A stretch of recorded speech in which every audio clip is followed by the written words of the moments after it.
30 Days of Night is one of those underrated horror classics that you don't really hear too many people talk about these days. Now keep in mind, this movie came out in 2007, a year before everyone was graced with the presence of the Twilight series, in which vampires and werewolves were made all sexy, with vampires sparkling in the daytime when sunlight hits them. When we know in reality, when sun hits a vampire, they catch on fire to the point to where you can actually roast a marshmallow off their ass and make some damn Hershey's chocolate-covered s'mores with graham crackers.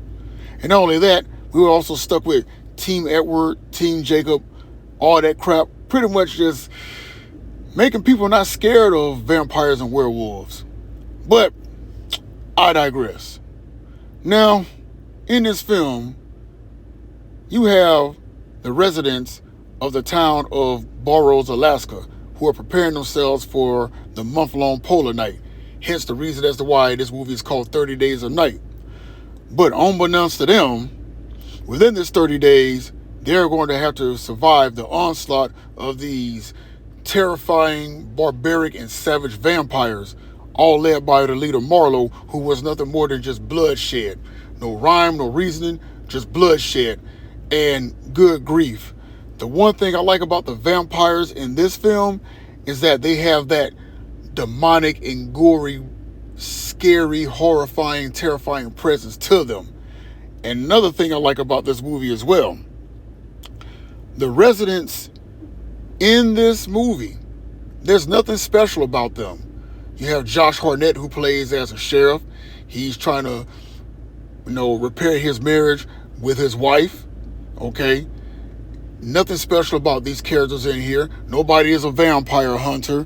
Nothing special about them. No paranormal detective, none of that crap. They're just regular people who have to survive this vicious onslaught of vampires.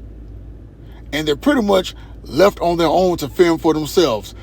No military, no Dean or Sam Winchester from Supernatural, no Buffy the Vampire Slayer, no Blade, none of that stuff. They are left to fend for themselves. And another thing too, as a viewer watching this film, you get to experience being as helpless as the characters in this movie. Because what would you do if vampires attacked where you live and you had no help and you had to survive on your own? What would you do and how would you handle that? Another thing that I like about this, man, is that the cast in this film, led by Josh Hartnett and Melissa Etheridge, everyone played their role to a T.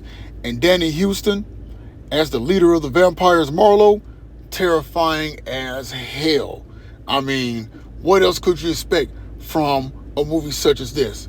And for anyone who's never seen 30 Days of Night, I highly recommend it. Because not only is it a great horror film, it is definitely a great vampire horror survival film as well. Just my thoughts, just my opinion, and as always, just saying.